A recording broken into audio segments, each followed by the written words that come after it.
for you. And there's science on that. It's just not good for you. And so we're probably going to be, I suspect we'll probably end up with 2700 Kelvin or lower.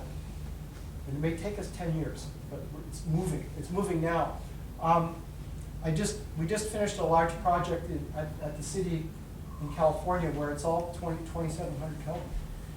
And people think that that was a bit strange, but the move is definitely a significant trend towards that. We will regulate color temperature. For North America, I think they'll outlaw high color temperature light sources. There's absolute science on this now showing that it's bad for us. Not like maybe, or just it's bad. It's a good question. But is that will make people, in the nighttime, if you make the color temperature quite low, is that we make people who drive feels more sleepy or not? It's a great question. So our great-grandparents, they lived under people ask me about circadian design. The houses that our great-grandparents lived in were ideal circadian design. They went to bed early. They got up early, lots of daylight, and they worked with incandescent or flame. Okay? Ideal. Now today, we're shopping at Walmart at 10 o'clock at night under 6,500 Kelvin lights. We should not be doing that. Okay? It's not good for our biology. Now, on the other side of the question is that a surgeon is going to be doing an operation at 10 o'clock at night. You don't want them working with a low color temperature light source. You want them working with the highest color temperature light source known to man, 10,000 Kelvin even, because you want them to be doing a really good job. And visual acuity is higher at that. Now, are they going to upset their hormonal balance? Yes, for sure. But they're going to do a damn good job cutting you over. So that's how that question. The question is, the other question: should we be driving at 10 o'clock at night? Most likely not. Okay. So it's probably a balance that that the way the street lighting is moving now was that 6,500 is too high. And so there's now a moving to the other direction. It'll probably balance out at 3,000. So I think the standard in California will probably be 3,000. The question is that this is where society behavior bumps into our biology.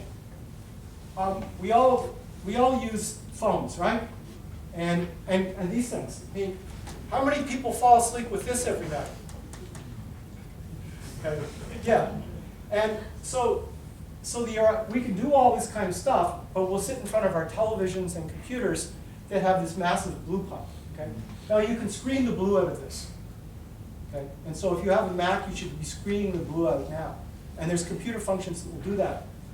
All of the TV companies, Samsung, all the rest of it, are working on this intensely as we speak. I know because I'm working with them. Okay?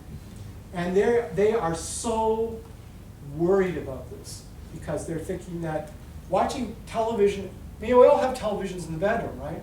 I have television. And it's the worst thing you can have because of all this blue. So you could do a number of things. You could wear these very attractive, right? Or you can screen it out with software. And the software is pretty useful. So all the TV companies are working on this now. It's a clash of behavior. I mean, the reality is, as a species, we were not meant to go to Walmart at 10 o'clock at night. Right? Well, you have Walmart here, right? No? To go to 7-Eleven. 24 hours. As a species, we weren't designed to go to 7-Eleven at 10 o'clock at night. We're supposed to be asleep. You know? Now, in hospitals, they have control over this. And it actually looks quite good. I mean, it's sort of like fluorescent lighting usually looks bad anyway because it has such color. And so people actually, when we do all this kind of stuff, people actually think this looks good. We put this, wow, I want that at home. So it's good for you, all the rest of it. So we see the hospital community, and in the United States we have a move on demographics. We're all getting older, and the United States is deep interest on this with specialized housing, with assisted living. Assisted living is very interested in this because older people. It's a great question. Come on, folks, questions. You should ask the hard, difficult, please. Please. People who work in hospital, so you really mentioned about the patient and Yeah. or whatever. If I am the healthcare worker and I'm working the night shift, Yeah. I am pattern like that. Yeah. Yeah. First question. Okay. My second question is about the window, the lights came from the external control. Should be function to 100% cover our. It's a great question. So the English did a big study on this, and this is where actually the AMA got some of their initial sort of work on. There was a high level of circadian disruption among nurses and higher cancer incidence with nighttime shift workers and nurses because there were a lot of exposure at night. And so the trace back to this was exposure to light at night, and particularly shift work, that there was a correlation there on cancer. The Israelis did a big study on this as well, and they found that access to light at night was a significant driver also on obesity and on cancer. Now, the nurses are really interested in this with the idea that well, if they have very predictive kinds of shift work in which they know these people are going to be working for long periods of time under these kinds of conditions, then you want to replicate a circadian day for them. But if they're not, you want to minimize these kinds of sort of exposures. So if you have a nurse that's up during the day but also working late into the night, this kind of blue light exposure could be a real significant issue. The nurses are keen on this. They're very concerned about this because there's already data showing that this kind of shift work is very disruptive. Now, we're not getting into shift work here, but we are getting into the idea that there's full control, that there's control on the light sources. So if you want high color temperature, you can have it, and you can also have low color temperature. Today, there's no control at all. The second part, remind me on the second part. Remind me on the second part question. If the room have a window. Yes, good. Daylight. Yeah. So the dark night, which is one of the pillars on the protocol, the dark night, on the Honda house design that we did, what we did was all the windows had blackout capabilities, and the blackout capabilities was that night pollution at night is a significant issue in the United States because Americans are fundamentally afraid of the dark. And so what we do is we light up everything outside. Right? And now we have light streaming through windows. And so even at low light levels, street light or light from the restaurant next door or whatever can be disruptive. And so we put coverings on. So the same issue is in hospital rooms, like in a lot of the ER rooms, they have glazing all the way along the corridor. And so even though they turn off the patient rooms, the hallways are lit 24/7, and there's light streaming in from the lights.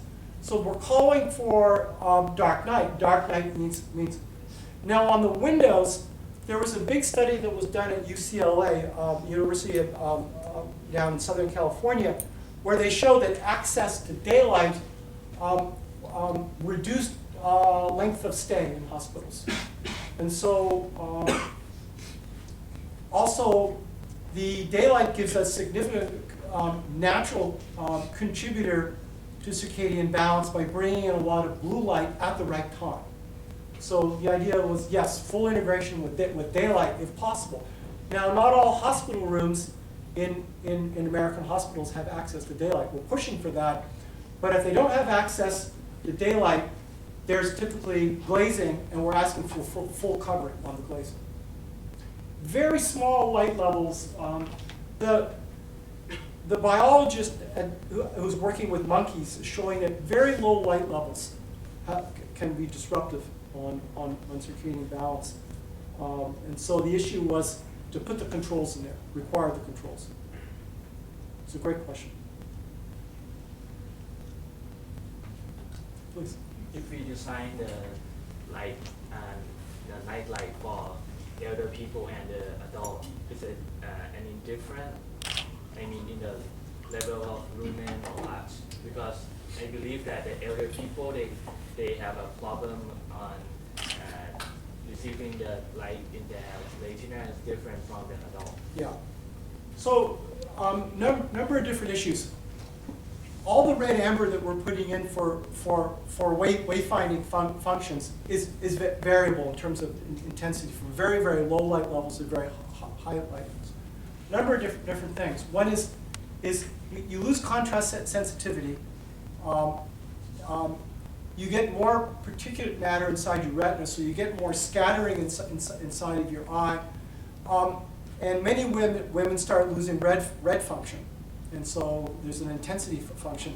You see sometimes older ladies put more red on their face. And most of the many times, they're a little bit not right. Turns out that because they're losing red function. And so they compensate. When they look in the mirror, they say, oh, I look pale, so they put more red on. And it's because, and so the idea was, what we got asked by our partners, the doctors, was to have the ability to be able to adjust the red amber from very low light levels to higher light levels to allow for that. But the main issue was to keep it away from the blue. Now the issue gets worse as you get older on the blue function because you get more blue scattering.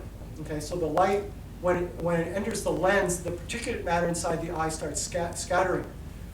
You'll notice that for those who are 40 years and older, as you get older, when you start driving at night, you notice that the headlights are getting brighter. You know, and I said, God, these lights are getting brighter. They're not getting brighter, your eyes are getting worse. And so the scattering, you get more glare. And so older people are much more susceptible to blue light scattering, and it's more irritating. So moving away from the blue. The other issues is that dark adaptation takes longer for older people. So it takes longer for them to build up. The way we're addressing this on the protocol is that we're allowing for variable ambers. Sorry. Bad dark adaptation. This is my hint, right? This is called light adaptation.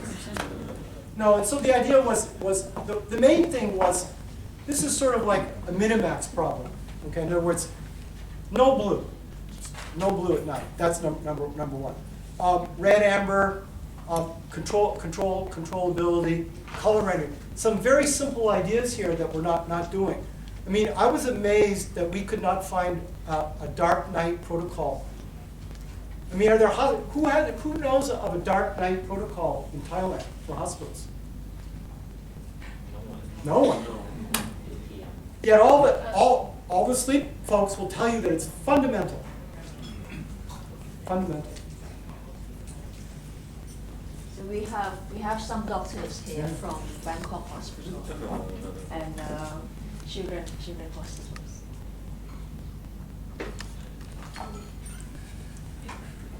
So the professor and I would be very interested to partner with the hospitals and healthcare facilities here on exploring some of these elements.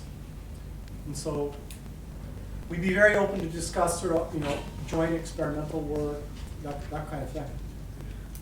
And also at KMUTT, at School of Architecture, we also have another lab, ABLE lab, called ABLE lab, right? So they're focusing on design for aging population. And we might collaborate later on Circadian home. Please. When you did the experiment, did you find that there's a prolonged effect from red light and blue light on patients' wellness? Most of the work, the circadian